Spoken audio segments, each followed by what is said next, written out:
دم خوش تماشاوانین هیجا از جمال باتون ده برنامه باسی روژا ایرو دل گلوم.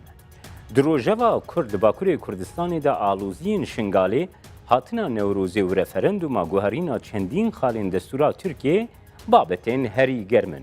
لسر وان بابتان دو تورین باسی روژا ایرو ده امده استودیو آمیا دیاربکری لگه سروک گشتی پارتیا مافو آزادیان حق رفیق کاراکوچ و سکرتری گشتیه تفگرا دموکراتین شورشگرین کرد ده که ده عبدالهای اوکوموش قصه بکن. تور آمیا یکم لگل بریز عبدالهای اوکوموشا. دم خوش که عبدالهای اجبر دست پی بکن ام جی پیروز کرنین نوروزی این لبا کرد دست پی بکن. دولتی لهند دوران به تایبتی لروجاوای ترکیه پیروز کرنان نوروزی قدغه کرد. لیل باکر دستورا پیروزباهی ده. هستین خلکی و پیشوازین تفگرا شورشگرین دموکرات ده کادش بوی نوروزا ای سال چاوان. بگمان قدغه کرنا نوروزه به روش آوارته ترکیه و گریدایه وکی کندزانن لکردستان باکر قدغه کرنا نوروزه او روش آوارته که anti demokratik tepkar anın perçeki jüve siyaseta kreje berasti. Demek ki dreje kul hember azadi u demokrat xwazava şereki tuj berasti te meşandın. Eviya ji perçeki jüve jiber ve yeke veki dedekade em disa ji nevroza xu piroz bikin le biqasi ku em شرط و مرش درس بدن لی ام نوروزه ام شپاراگاف ناویجن. بگشتی پیشوازیان نوروزی لباکوری کردستانی چاویا دوی روشا آوارته دوکی گوته دست نشان کری هر وها yani ev روشا کل باکوری کردستانی هی آلوزیین کل هرمی هنه operasyonun کل هرمی بردوام تکن ev یک چی باندوری لپیشوازی کرنی نوروزی بگمان اویا شرک وکی کمه گو شر لهمبر آزادی خوازن کردستانیه جبر وی کیجی او هست دولتی او سکنا دولتی بتندی و بروشا آورته کب سر هیزن دموکرات و آزادی خواز و ته اویا باندورک نینی لگله کرجی بکه بگمان اویا تشتکی خوزاییه لی او ناوی واته کو گله کرد به سالانه کردستان باکور پیروز کرنا نوروزه وکی چاندکی خوی او پجراندیه و به سالانه جی جوه که تاویز ندایه جبر وی که جی باندورکی نینی لسر پیروز کرنا نوروزه ببجی او تشتکی زیده ifade ناکه او نوروز بگرسهی به پیروز کرن لتمام کردستان باکور. که عبدالهای هر وها لترکیه به چندین سالان پشتی کو دولتی نکاری پیشیا پیروز کردن نوروزی جالی گلی مولوی داری بکی دولتی هلوسته وسا وردگرد دگوت کو نوروز جشنا ترکان جشنا گلین ترک بگشتیه جی و دولتی بخوشی هن پیروز باید کرن. این سال دوی چرچوه ده دیاره جالین دولتی و هست و هلوستین وسا درایا گشتی ده خویا ناکن.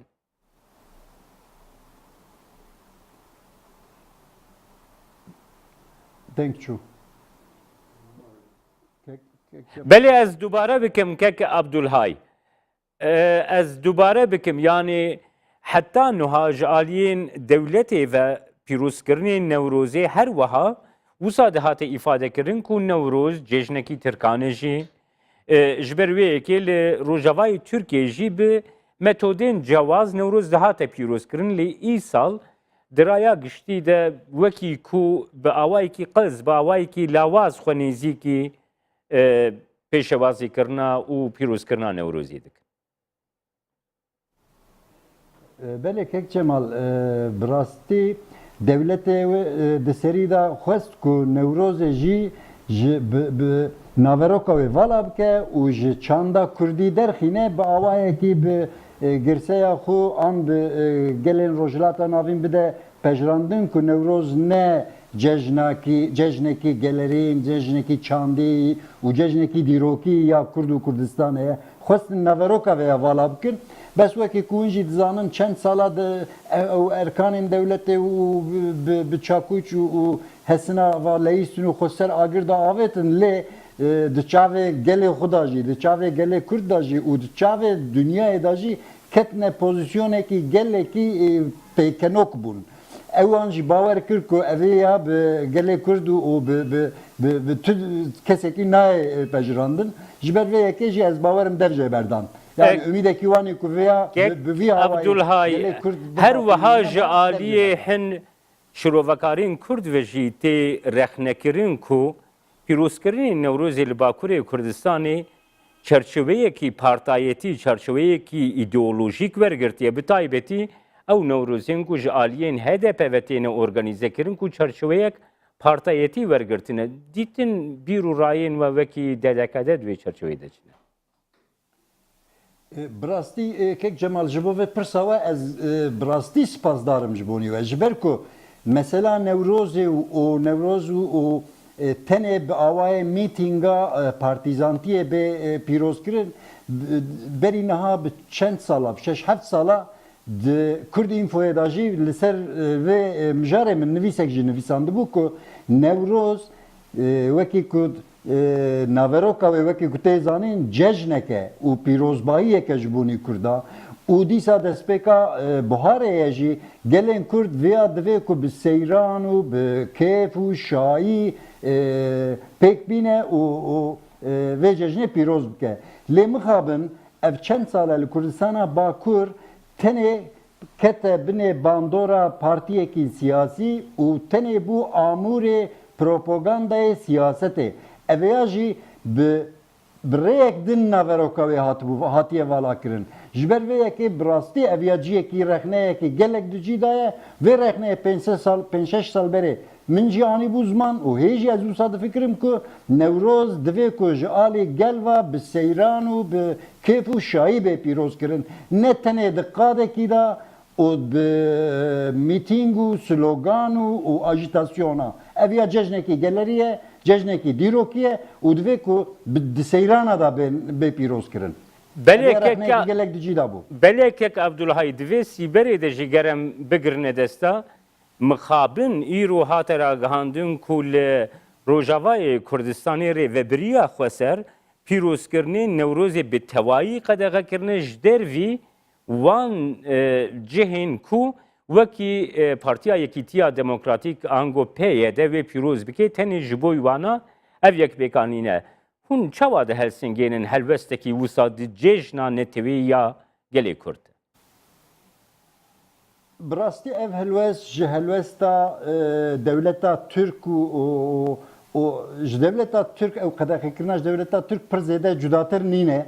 Ji xwe ev ya perçeyek jî ji perçeyekî sekna li hember serxwebûna gelê Kurd e wekî ku hûn dizanin di demekî nêzî berê da heta nîniha navê Rojava bi xwe jî navekî ewkekî rexneyê bû jî. Tenê Rojava weke ku hûn dizanin aliyek e. Rojavayên Kurdistan ji wê derê divê ku bihata binavkirin.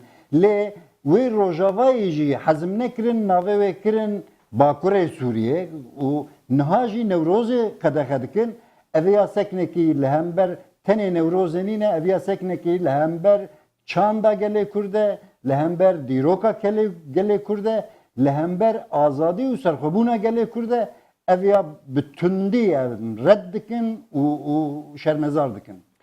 Kek Abdulhay her wiha ji aliyê gelê Kurd ve ji aliyê hestên gelê Kurd ve di van rojên hatina Newrozê de hêvî û daxwaz dihate kirin bêguman ku Kurd yek alî bin bi hevû dûre pîroz bikin lê di bin sîwana cejna netewî ya Kurd Newrozê de ku tê li şingalê mixabin alozî hîn jî berdewamin. Hûn wekî tevgera şoreşgerên demokrat ev aloziya ku li şingalê rû dide ku PKK bûye sedemekî bingehîn ji bo wê. Hûn çawa dinirxîn? Di serî de ez vê yekê bêjim ku şingal herêmekî ji herêma Kurdistanê û divê ku li Şingalê jî hêzên ku li Şingalê cî bistînin jî ji desthilatdariya Herêma Kurdistanê ya Başûr ra rêzdar bin, ji pêkanînê wê ra rêzdar bin. Ji ber vê yekê jî ger PKK dema ku ket Şingalê ger wekî numuneya ku pêşmerge hatine Kobanê alî wan kirin û Kobanê ji dest Daişê ku azad kirin û nehiştin Daîş li wê derê bicî bibe û vegeriyan warê xwe PKK jî gava ku kete Şingalê û bi Daişê ra piştî ku şerê ku kir û Şingal azad bû û vegeriyana warê xwe ev ciyekî spasdariyê bû. Bes PKK piştî ku ket Şingalê û navekî dinê li wê derdanîn û Yebeşê li wê derê ava kir û serokê Yebeşê demekî Kurd berê daxuyaniyek da ku gotin em ne Kurdin, em dixwazin bi hikûmeta navendî ya Iraqê ra yek bibin. Awha wekî yani eviya bi rastî geşedanekî gelek bi xeter û geşedanek neraste ji bonî pêşeroja azadiya Kurdistanê ji bonî serxwebûna Kurdistana Başûr jî eviya xeterekî gelek bilind e. Ji ber vê yekê jî bê şert û merç bê feqet bê ama bê lakin divê ku PKK ji Şingalê derkeve û wê derê ji Herêma Kurdistanê û ji xebatê wê derê ra bihêle yek. Ya dudiya jî ger Şingal êzîdiyên ku li Şingalê ger ji bonî xwe hinek tiştên cuda bixwazin jî eviya biryara êzîdiya ve divê û divê ew û Herêma Kurdistanê bi hev ra vê biryarê bistînin eviya jî divê ku PKK li wê derê tu aloziyekî dernexe. Ger dema xuda PKK ji wê der vegeriyana ew ciyê spasdariyê bû weka ku me got lê niha wêneya ku nîşanî me dide bi rastî xizmet di wêne da wisa xuya ye ku xizmeta İraniya ku li hember serxwebûna Kurdistana Başûrin eviya dikeve xizmeta İraniya dikeve xizmeta Beesên Sûriyê hatta qismek dikeve xizmeta dewleta Tirkiye. Ji ber vê yekê jî bê şert û merç divê ku Şingal ji alî PKK ve bê terk kirin. Her wiha keke Abdulhay bêguman divê mirov rêzê li hestê xelkê li heremê bigire wekî ku te destnîşan kirî civata ruhanî nûnerîtiya ruhaniya civata Kurdên êzdî daxuyaniyek belav kir daxuyaniyekî sêxalî de her sêxalan de jî ji PKK hate xwestin ku Şingalê bihêle û vegerê cihên xwe ê ku cihê wê ê xebatî. Her wiha binkeha laleş, her wiha hemî nûneratiyên civata êzdî li Herêma Kurdistanê ev daxwaz kirin. Serveriya Herêma Kurdistanê, Serokatiya Herêma Kurdistanê, Hikûmeta Herêma Kurdistanê jî ev daxwaz kir lê heta îro mixabin ev daxwaz pêk nehatine. Belê mixabin pêk nehat ji ber ku di serî da jî weka ku hûn jî dizanin ev bank ji alî Cenab-ı Mesut Barzanî ve jî ji alî Yekîtiya Niştiman ve jî û ji alî hinek avahiyên êzîdî an ên ne êzîdî jî û ji alî hinek avahiyên Kurdistana Bakur jî ev bank hat kirin lê mixabin PKK di vî warî da tu dengekî nebirxwe û ji niha pê da em hêvîdarin ku dîsa jî hêna wext derbas nebiye em hêvîdarin ku ji wê derê demeka Kurd da wê derê terk bike û nebe sedemê şerê nabeyna Kurda. Bi rastî eviya tiştekî gelek giring e Kurd di şerê navxweyî da gelek însan hûnda kirine. Wekî ku hûn jî dizanin di dîroka Kurda di vî warî da mixabin, hezar mixabin di vî warî da gelek ceribandinê wê hene. Em hêvîdarin ku PKK viya godarî bike û nebe sedemê şerrekî dinê nabeyna Kurda. û rojek beriya rojekî wê derê terk bike. Keke Abdulhay girêdayî wê niha berpirsek şaxa PKK li Rojavayê Kurdistanê bi navê Hanife Hüseyin ku di medya PKK de jî hate belav kirin dest nîşan kir ku projeyeke Serokê Herêma Kurdistanê Mesûd Barzanî heye ew jî bi rêya Şingalê paşî Rojavayê Kurdistanê jî bê kontrol kirin û Dewleta Kurdistanê bê ragihandin. û ew xanim Musa dest nîşan dike ku ew li dijî vê projeya dewletbûna Kurdistanê gelo hesta PKK, sekna PKK li dijî projeya dewletbûna Kurdistanê ye û ger rêxistineke ku xwe bi navê Kurdî bi nav dike çawa li hemberî projeyeke ku projeya serxwebûna Kurdistanê bê raweste. Bele. Ji xwe wekî ku hûn dizanin li hember serxwebûna Kurdistanê neya başûr tenê. Wek bi cara vêyekê PKK berdevkê wan û rêvebirê wan bi cara vêyekê anîne ziman ku li hember dewletbûna Kurdistanê ne. Ji ber vêyekê jî ev ya çi başûr be, çi bakur be, çi Rojava be, çi Rojhilat be. Ger Kurdistan bi dewletbûnê ve biçe wan bi cara vêya bi zimanekî zelal anîne ziman ku li hember dewletbûnê ne. Ji ber vêyekê jî ev hêz indî hêzekî ji bonî dewletxwaz bûna Kurdistanê nîne li hember wê seknan de. Hatta em berdekekî wan bi devekî zelal got ku dewletbû ger dewletbûnê ve biçin ê ku pêşî li hember derkeve û li hember şer bike emin. Ji ber vêyekê ev ya ji xwe indî tiştekî zelal e. Lê mixabin, hezar mixabin ku li Kurdistana Bakur di vî şerê sî û pênc salî da ku ew qas însan û ew qas bedel, ew qas xwîn û ew qas wêranbûn piştî ku derket holê bi destê di navbeyna şerê PKK û dewleta Tirkiye de gelê Kurd yên ku ji dewleta Türk bi salan e tiştê ku ji ber wan kişanine çi koçberî, çi zindan, çi işkence, çi qetliam komkujî ji ber vê yekê jî ji PKK'ye re xwedî derketine zarokê wan hemî di hêzan PKK de hatine şehîd kirin, hatine kuştin. Ji ber vê yekê jî hê jî vê yekê ji alî gelê Kurd ve bi awayekî zelal nebiye hê jî gel bawer nake ku PKK li hember serxwebûnekî li hember dewletbûna Kurdistanê ye. Ji ber vê yekê hê jî hêzeka wan Livyalî heye. Ji bonî wî em wekî dedekareyê gelek zelal dibêjin ku PKK şi xwe ew bi xwe dibêje tu kesek li wan îftîra nake, tu kesek li wan bextreşiya jî nake.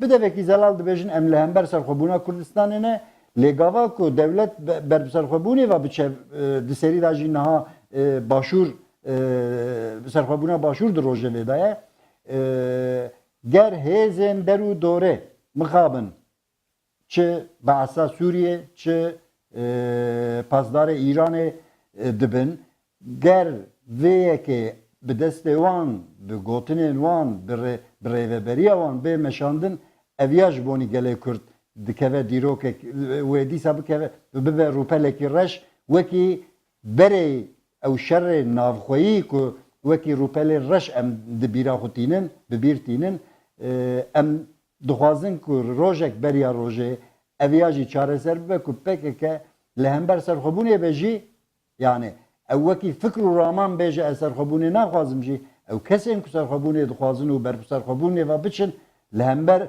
qenebe li hember wan nesekirin nebin sedemê wan xortên Kurd şehîdkirina wan xortê Kurd. Başekeke Abdulhay li vê derê paradoksek û dijberiyekî ku di holê de heye li aliyekî ew formulasyonên ku te rêz kirin ku PKK li dijî serxwebûn û dewletbûna Kurdistanê helwestekî werdigre lê heman demê daxwaza kongreyekî netewîyî dike. Niha kongreyên netewî di hemû cîhanê de li ser wî bingehî pêk hatine ku hest û helwestên wî neteweyî formûle bikin, bikaribin, bibin ew civat, ew kongre, ew sazûman ya ku hest û helwestên neteweyê xwe organîze dike û ji bo pêkanîna wa xebatê bike. Li aliyekî dijberiya serxwebûna Kurdistanê, dewletbûna Kurdistanê, sembolên Kurdistanê, nirxên Kurdistanê li aliyê din daxwaza kongreya neteweyî. Bi rastî ev ya demagojiyekî gelek ciddi ye. Demagojiyekî gelek mezin e. Kongra netevi behêzên netewî ra dibe. Behêzên neteweperwer ra dibe. Behêzên ku ji bonî welatekî şer bikin û li gor berjewendiyên netewekî şer bikin. Kongra netewî di nav wan hêza da dibe. Lê PKK ji ber ku mesela neteweperweriyê tamamen bi temamî avêtiya aliyekî û tenê wekî rêxistinekî îdeolojîk tevdigere, ji ber vê yekê ji xwe niha bi wan ra bi rastî kongrekî yani sazûmankirina kongrekî netewî gelek zehmet e. û ez bawerim ji ber vê yekê heta niha jî pêk nehatiye. Ez eseyî ew tiştê yani kek Mesûd Barzanî û hêzên dinê di vî warî da çi difikirin ez eseyî nizanim min daxuyaniyekî zelal ji wê der nedît bi rastî. Lê bi qasî ku ez texmîn dikim ez bawerim ku ew jî di vê baweriyê de ne ku kongrekî netewî bi hêzên neteweperwer, bi hêzên azadîxwaz, bi hêzên serxwebûnxwaz ve têkirin. Avê ku xuya ye ev kongra netewî jî ev daxwaz jî demagojiyekî ye tenê peyamekî ji bonî peyama xwe didin gelê xwe û tabana xwe. Belê kek Abdulhay okumuş ez verme pirsa dawî tevgera şoreşgerên demokrat dedeke de di referanduma guherînên destûrî de dê xwedî helbestek çawa be. Me bi rastî daxuyaniyek da çapemeniyê jî me daxuyaniya xwe jî da em nêrînê me li ser mesela referandumê gelek zelal em ava fikirin. Me got ku niha ev guherînên ku tên 18 xalên ku niha AK Partî tîne ber gel diviya da ji bonî gelê Kurd tu guherînek nû tune ye û makezagona Türkiye'yi berê jî ya dozdê îlonê ya faşîst hê jî didome. Lê ev 18 xalên ku tên ji ê niha ku tê pêk anîn ji wan jî paşverûtir e. Ji ber vêya ne yên berê di mesela gelê Kurd da tu tiştekî ku bi yasayî bên girêdan tune bû bi ewleyî bê ewlekarî û ne jî ya nû ku tê ji bonî Kurda tiştek diviya da tune.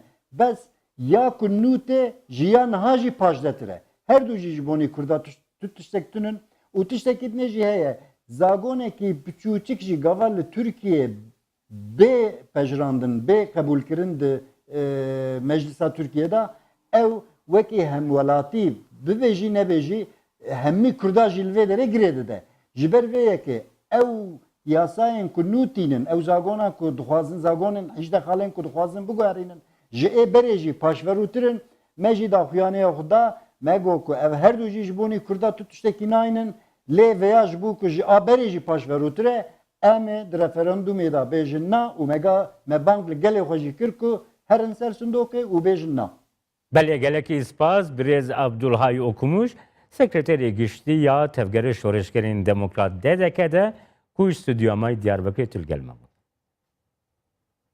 Spas xweş. Temaşevanên hêja piştî navbeyne Kurd li ser pirsên pêşewaziya Newrozê, li ser pirsên alûziya Şingalê, her wiha li ser referanduma Tirkiyeyê em dê li gel serokê giştiya Partiya Maf û Azadiyan Hakpar Refîk Karakoç qise. Carek din silav temaşevanên hêja her em li Diyarbekirê dimînin li gel serokê giştiya Partiya Maf û Azadiyan Hakpar Refîk Karakoç em dê bûyerên rojane ê girîng li Bakurê Kurdistanê bigirine desta.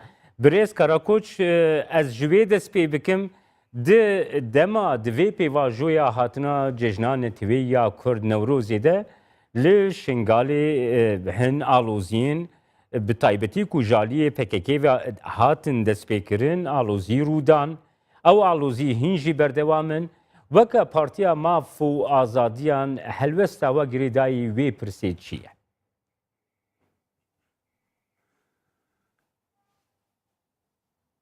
Em belki 10 carı dinivsînin daxuyanî dirin çapemenî bangê PKK dikin em Hakpar dibêjin Şengal heremekî Kurdistana başûrê. Şengal girêdayê Kurdistana başûrê. Piskirêkê Şengal ancak bi gelê Şengal û navbera hikûmeta Kurdistana Başûrû da bê gengeşî kirin û bê çareser kirin. Gelê Şengalê gelê Kurdistana Başûrûn girêdayê hikûmeta Başûrûn. Boy vê yekî. Em bibêjin ji sedemê cî çi dibe bira bibe. Heta îro. Kî çûyî li wan deran. Dixwast hizmeta gelê Şengalê bikin. Ew wasifê xwe eger anînin cî li îro şûnda bira Şengal vala kin. Bira Şengal girêdayê hikûmeta Başûr bimîne. Bira Şengal nûva ava be. Şengal hûn dizanin em hemû dizanin ki vîran bûye. Boy avakirina Şengal gerek hikûmeta Kurdistana Başûr li wê derê bikaribin hizmet bike. Boy vîya lazim e PKK Şengal valakî li wê derê derkeve.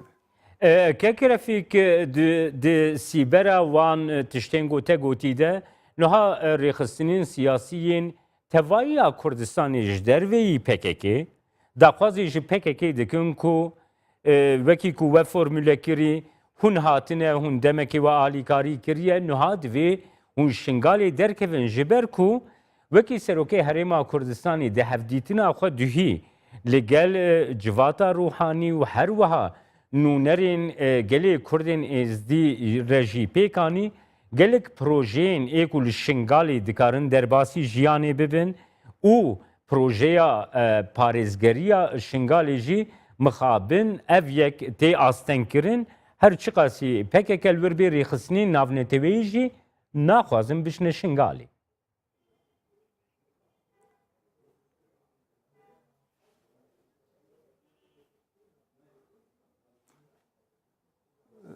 Denk hat birandin ez nabîzim. Belê min got ku projeyek ji aliyê Serokê Herêma Kurdistanê ve di hevdîtina xwe duhî li gel nûnerên civata Kurdên êzdî de ê ku hate pêş ew bû ku Şingal nikarê bête avakirin ji ber ku hêzên navnetewî dibêjin hebûna PKK li wê derê ji bo me asteng e gu em nikarin destê alîkariyê jî bigihîne Şingalê. û hemî rêxistinên Kurdistanê jî daxwaza derketina PKK ji Şingalê dikin û PKK dernakeve. Yani hûn çawa dinirxînin vê babetê? Bi rastî ev astangî ji Şengalê tenê ne derxistine. Em bibêjin Kurdistana Sûriyeyê astangî zî derdixînin. Li Kurdistana Bakur em bibêjin heta îro PKK li hemberê rêxistinê din, partiyên din ev çavreşiya xwe berdewam kiriye heta îro jî didomîne. Bo vê yekî em dixwazin bi hêsanî bi çavekî welatperî, welatparêzî PKK li wê derê derkeve ew qeyran bira bêsekinandin bisekinin. Daxwaze me ew ki bira şerê bira ku jî çê nebe bira PKK bi serê xwe li wê derê derkeve ev alozî bira bê dawî. Kek refîk di sîbera van tiştan de alûziya Şingalê jî pêşewazîkirina Newrozê li Bakurê Kurdistanê heye dewletê li çendîn cihan qedexe kir. Lê li Herêmên Kurdistanê li Herêmên Bakurê Kurdistanê diyarê Newroz dê verê pîroz kirin. Pêşewaziya we weke Partiya Maf û Azadiyan û pêşewaziya gelê me li Bakurê Kurdistanê ji bo hatina Newrozê çi ye? Dizanin Newroz cejna me Kurdayê li Çarparçê Kurdistanê da her sal 22 adarê de tê pîroz kirin. Em Partiya Maf û Azadiyan me dixwaz bi serê xwe li bajara Diyarbekirê da Newroz pîroz bikin. Bu yekî 10-15 rojberê meserî lê dan li walî Diyarbekirê. Bi rastî me dixwaz bi serê xwe û bi coş wekê ayît em Newroz pîroz bikin li eywana girtî da جی گرتی دا ام دزانن انا ل ترکیه روشا وارته اگر بخوازن ev zagone روشا آتوا بکر سدم gelek tişt nehilen nevroz piroz bıkın.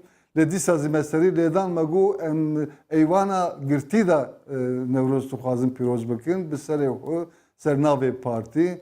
Mıhabım şeva küçü gerek meyru nevroz piroz bıkrana. Şeva küçü saat 10-11 da jimera biryar girtin şandın. Gotun ki me kadaha kiri روشا ورته ده هون نکارن نوروز پیروز بکن جی کی مدخواست انوی داری نوروز پیروز بکن سر سبی زو چوکا واسطه وانه چکدار هنه چک بارکرین هنه کشاندمو بر ایوانه me nekari bu iro leve deri nevroz piroz bikın leberi me partiye kuda şaha Diyarbakır'da da داخوانی دا چاپامنی مگو او نحقیه او غلطیه نوروز جشنامه جشن گری کرده نوروز هم جشن هم جی سرهردان جیانا نویه جبوی کردان گرینگه ام وی نوروز خو اگر ایوانا دا نکارو پیروز بکن ام 21 مهدا روزا نوروز دا ام درکوین Kolanan Diyarbakır'ı küçe dikan kahve emi bigerin emi Nevruz'a geliyor ku piroz bak.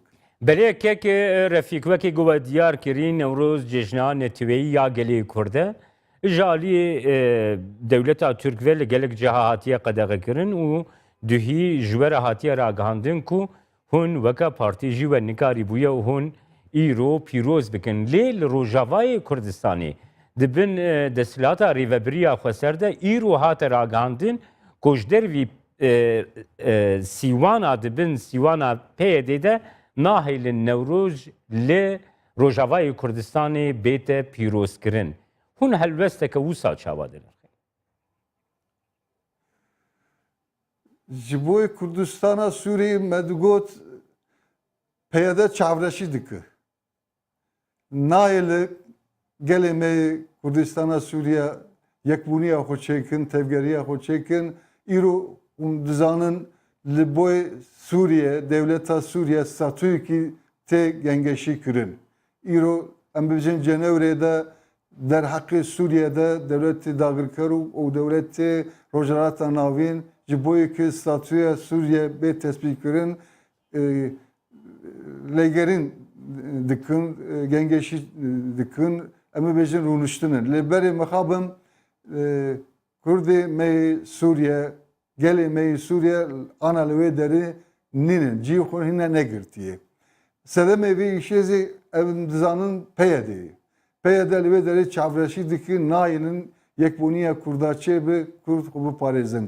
Wekî ki nayêlin peşmergeyên roj werin welata xwe, werin ser axê xwe gelê xwe biparêzin û bikevin av tekeşîna rizgarbûna gelê xwe.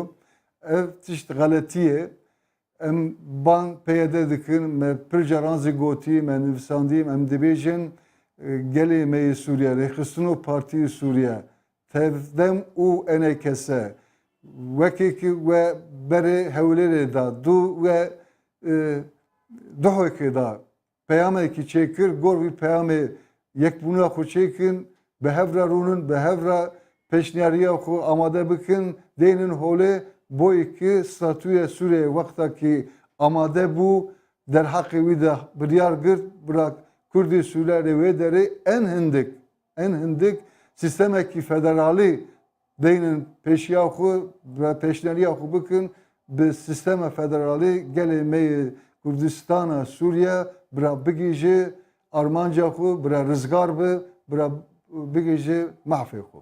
Birêz Karakoç îro Wezîrê Navxweyî Tirkiye Slîman Soylu dest nîşan kir ku tenê li herêma Lîceyê operasyonek bi 7,000 serbazan ve tê birêvebirin. Gelo di sîbera van operasyonên gotê birêvebirin de pêvajoya ku referandumê de jî Tirkiye ketî de rewşa şer, rewşa alûziyan li Bakurê Kurdistanê dikare bikeve astek dijwartir, şerek dijwartir, kul Bakurê Kurdistanê bêjiyand. îro ji şerê dijwar henin li Kurdistana Bakurê de. Rewşa awarte heye. Hikûmet bixwaze dikare hemû kesa, hemû rêxistina bide dengê wan bide birandin. Kî bixwaze dixwazin bavê jin ji şixulê xwe, ji karê xwe, ji îşê xwe. Kî dixwazin dikarin bigirin bin çava bavê jin hundir heta çarde rol li wê derê bê sual bidin sekinandin. Ew rewş ji xwe dijwar e, rewşekî dijwar e. Îro kî hemberê ew guhartinê derkeve, guhartina makazagonê kî tiştekî nû bi xwe nayîne, kî dixwaze hemberê wî derkeve, hikûmet ev zagona awerte, rewşa awerte sedem dike wan digirin ber çavê xwe, naxwaze dengekî muhalîf derkeve, ew ê ki dixwazin fikr û ramana xwe bigihîjin gel pêşiya wan digirin rê nadin war. Belê gelekî spas Bol bi rêz Refîk Karakoç, serokê giştiyê Partiya Maf û Azadiyan ku ji Diyarbekirê ve Türkgelman. Zor spas ji were serkeftin dixwazim. Min xweşê de. Hemûşevanên hêja vî awayî em hatin dawiya bernameya îro ya basîroj, heta basîrojekî din her şad û